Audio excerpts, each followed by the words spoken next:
Hello, this is Pre-Algebra, or Course 3 in the Saxon Math book, Lesson 8. Our objective for today is what is perimeter and area, and how do I find them? So what is perimeter and area, and how do I find them? So I guess we'll start off just simply by defining what a perimeter and the area is. The perimeter is the length around a two-dimensional figure. So think about maybe if you have a square or a rectangle, you would be adding up how long it is along each of those sides. So how far it would be to walk along this side, plus this side, plus this side, plus this side. So if maybe that was like a walking trail, you'd be talking about how far you'd be walking. So our units of measure is just something like feet, or inches, or centimeters, or miles. Because it's talking about how far, or maybe how long the string would be if you were to wrap it around that shape. Area is the amount of squares it would take to cover a figure. So think about maybe a wall, or if we want to still, sure, this is a rectangular shaped wall.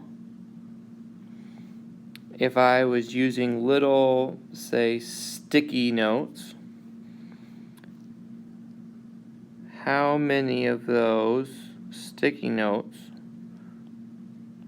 would it take to cover up that wall completely?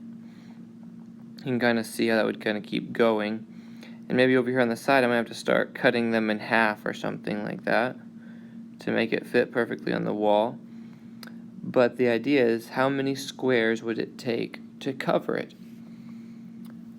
And that we measure area in square units, like feet squared, which would be 1 foot by 1 foot versus a sticky note size. Inches squared would be a 1 inch by 1 inch sticky note that you're trying to cover everything up with, etc., etc. So it's just, these would be different sizes of squares that you're using to cover the object. So this is example 2, just kind of a basic idea of finding perimeter and area of some rectangles. The perimeter of this smaller rectangle A would be 4 yards plus 5 yards plus, well, this side over here would also be 4 yards. This length on here would also be 5 yards. Plus 4 plus 5.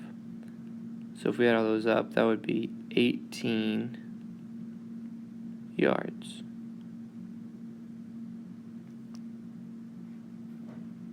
For this big one, notice it would be 10 plus 8 plus 10 plus 8, adding up all those sides. Be 20 with those two, 8 and 8, 16, so it'd be 36 yards.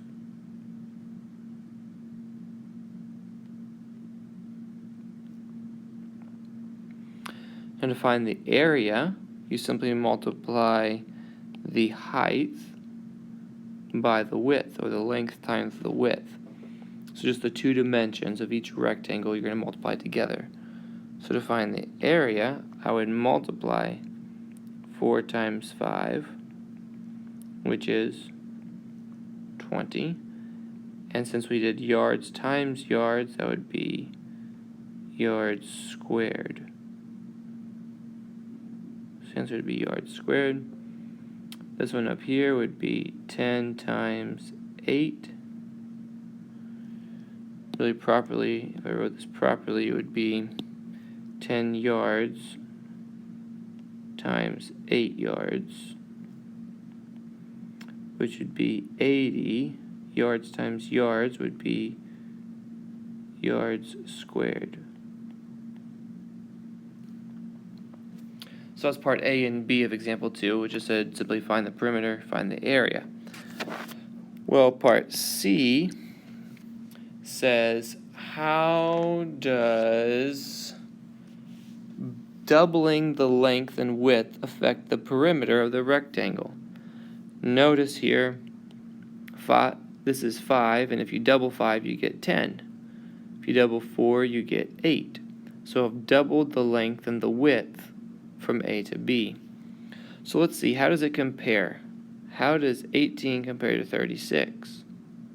Well, 18 is simply just half of 36. So whenever I double the length from A to B, what happens to the perimeter? The perimeter doubles.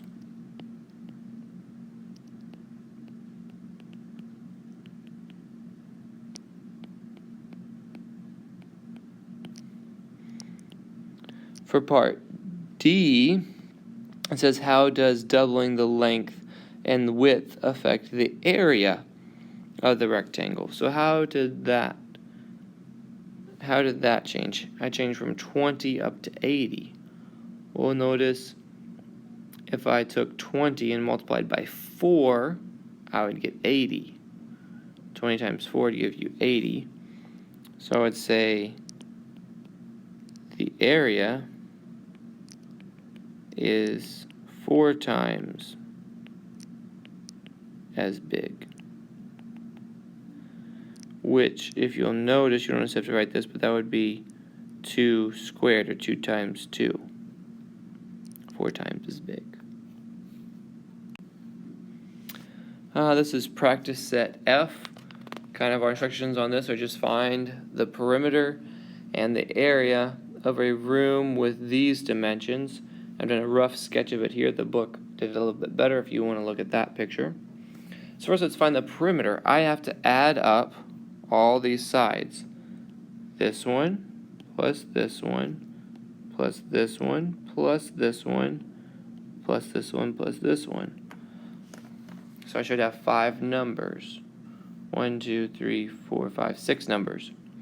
The problem is that I don't have a couple of them. I don't have the one for this side or the one for this side. So let's see if we can figure those out. First of all, I know this whole length here is 13 feet. And I know this little piece here is 3 feet.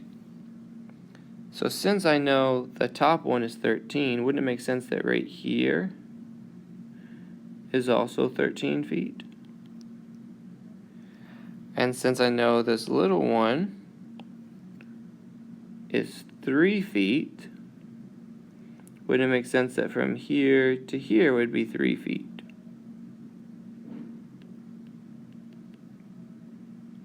So if I took this whole big length of 13 feet and took 3 feet off of it, it would give me the length of 10. So really what I did is, as I just said, 13 minus 3 gave me 10. Mr. Morgan, can you please So that is 10 feet there. And then I just have to find one more, and we'll use the same principle here. This whole length over here is 14 feet. This length is 11 feet, so I'm going to say 14 minus 11. It's going to give me 3, so that means this length right here is going to be 3 feet. Now that I have all 6 dimensions, I can just add them up. 13 plus 11 plus 14 plus 10 plus 3 plus 3. So 3, 4, 8, 9, 10, 11, 12, 13, 14. Carry the 1, 54. And of course all of these are feet. And I'm adding them up, so my answer would be 54 feet. Perimeter is 54 feet. And to find the area is going to be something similar. I'm going to look at 2 different rectangles here. The first one is going to be this yellow one that I highlight. This yellow rectangle. And the area would be all the space in here that I'm coloring yellow. I not going to be exact. And the second one is going to be this green one here. And all the area there. Wouldn't it make sense that if I added those two together, I get the area of the whole shape? So what I'm going to do is I'm going to multiply 11. That's not what I wanted. 11 times 13, which is going to give me 143 feet squared. I'm going to multiply 3 times 3, which is going to give me 9 feet squared.